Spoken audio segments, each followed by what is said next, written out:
Olá, tudo bem? Como a gente estava conversando, a proposta de Simonsen, além do canhestro esforço do Ministério do Trabalho para estimar a renda nacional, era essencialmente um apelo para que se superassem o atraso e a pobreza sem maiores considerações sobre as dificuldades envolvidas.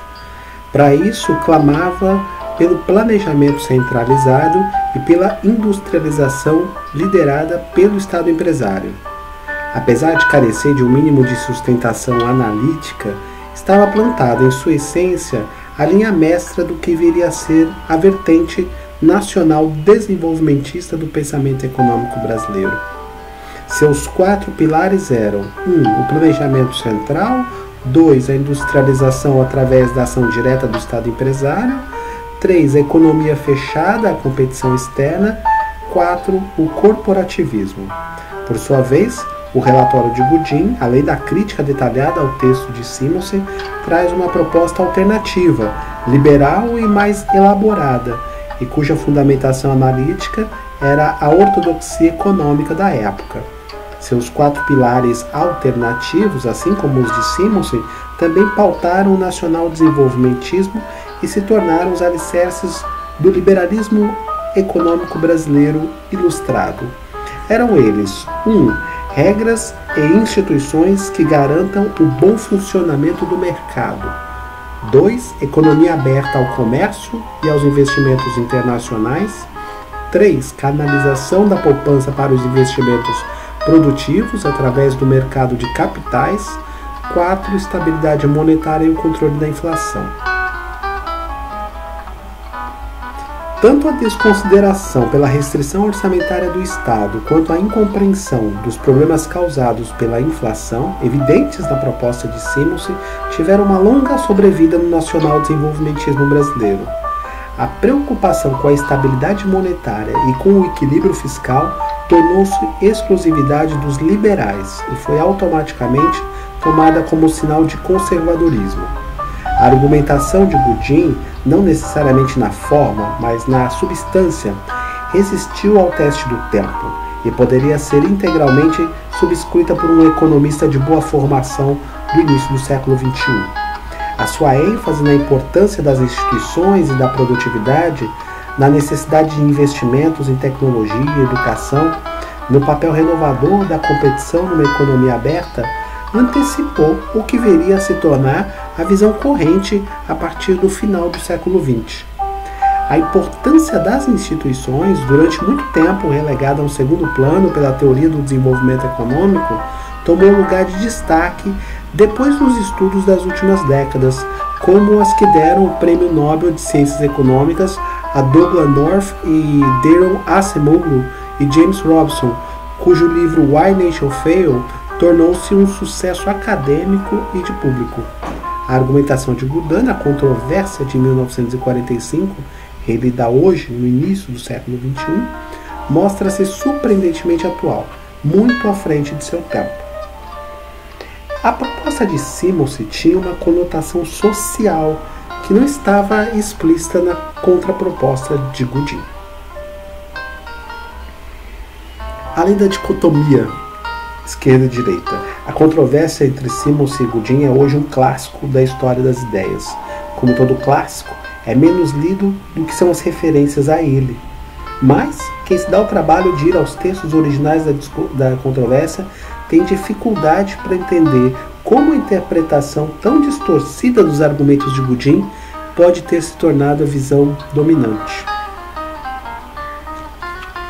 Enquanto para Simonsen a industrialização e a aceleração do crescimento só poderiam ser viabilizadas pela ação direta do Estado, Goodin não apenas discordava, como via na proposta de Simonsen, que combinava a ação direta do Estado na economia com o planejamento central discutido com as entidades de classe, o melhor caminho para a consolidação de um regime totalitário de capitalismo do Estado. Para Goodin, a industrialização e o crescimento exigiam a criação de condições básicas para o aumento do investimento e da produtividade. A inexistência de canais institucionais de canalização da poupança, a instabilidade monetária e a falta do estímulo da concorrência eram apontados como os principais gargalos a serem enfrentados. Por isso, Goodin investe contra o corporativismo, contra a defesa dos interesses constituídos e o protecionismo alfandegário que permeiam a proposta de Simonsen. Abre aspas. Nitidamente divergente da orientação do relator, é ainda o meu parecer, Goodin, no tocante à sua constante preocupação de garantir a proteção paternalística do Estado aos interesses existentes, a necessidade de não se prejudicarem as atividades já em funcionamento no país com a instalação de novas iniciativas correntes. É impossível, da leitura da crítica de Goodin a Simonsen, concluir que ele fosse defensor da manutenção de uma economia agrário-exportadora e contra a industrialização. Toda a argumentação é sobre a melhor forma de viabilizar a industrialização, o ganho de produtividade e o crescimento. Em relação ao potencial agrícola do país, Goodin não poderia ser mais direto quanto ao seu ceticismo. De forma bastante inusual, investe contra um dos mais arraigados clichês nacionalistas e sustenta que, abre aspas, não se pode dizer que a natureza tenha sido especialmente generosa para conosco em suas dádivas de terras férteis e planas. A nossa topografia é predominantemente assentada e, portanto, inimiga do arado e propícia à erosão. Fecha aspas. Prossegue sempre realista, mas correndo o risco de agravar a indignação nacionalista. Abre aspas, Goodin de novo. Não tivemos da natureza nenhum presente régio com as planícies da província, como as planícies da província de Buenos Aires ou da Ucrânia. E conclui, afirmando que a nossa única alternativa é a industrialização e a exploração de matérias-primas naturais. É claríssimo que Goodin não considerava a economia da vizinha Argentina como um modelo passível de ser reproduzido no Brasil. Ao contrário, afirma que se o Brasil insistisse em inviabilizar o aumento da produtividade, tanto na agricultura como na indústria, através das barreiras alfandegárias, abre aspas, se continuarmos a expandir indústrias que só podem viver sob a proteção de pesadas tarifas aduaneiras e do câmbio cadente, continuaremos a ser um país de pobreza ao lado do rico país que é a Argentina. Fecha aspas. Impossível de boa fé concluir que Goodin era um reacionário inimigo da industrialização, ou mesmo um conservador. Mas poderia Goodin ser taxado de liberal radical? Seria possível considerá-lo ideólogo de um laissez-faire, aquela estrutura já anacrônico depois da depressão dos anos 30 e da publicação da Teoria Geral de Keynes? Mais uma vez, não é o que se pode concluir da controvérsia. Goodin sustenta a complexidade das economias modernas, exige a revisão da regulamentação e das instituições. Afirma que o laissez-faire não significa que o Estado deva abdicar de sua interferência, melhor dizendo, na economia, mas deve pautar sua ação pela referência abstrata e antinatural do mercado competitivo.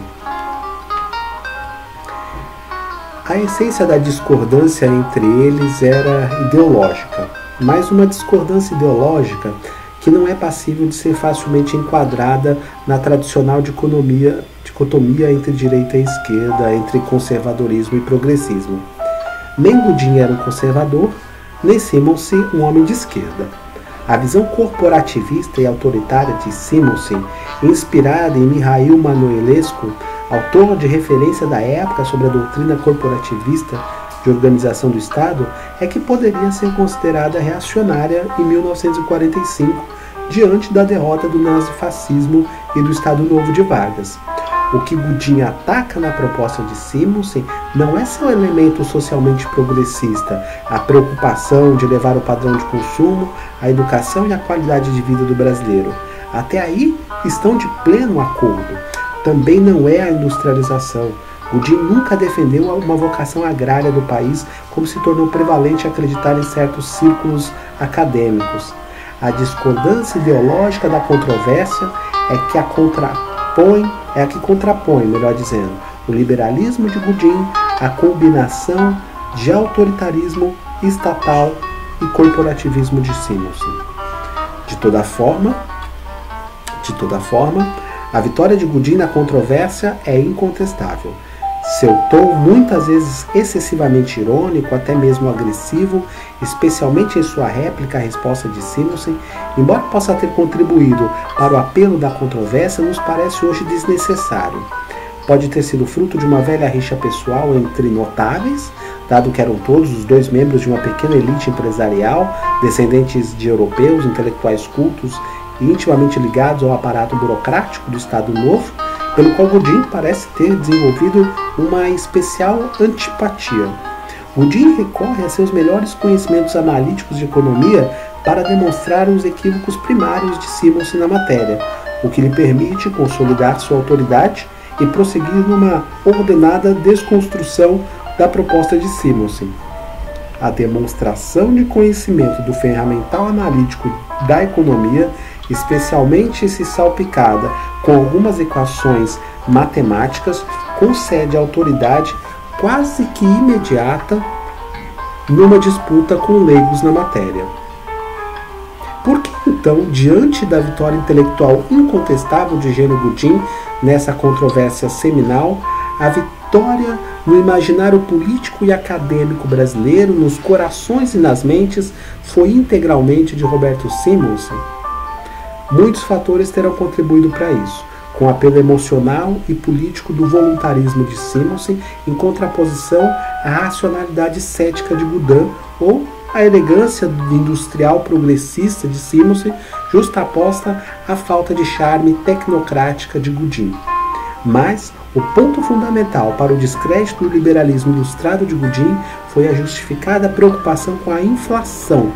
Infelizmente, tanto para ele como para o país, Godin não sabia que a teoria monetária com que trabalhava era profundamente inadequada aos processos inflacionários crônicos, como já era o caso da inflação no Brasil no início dos anos 1950.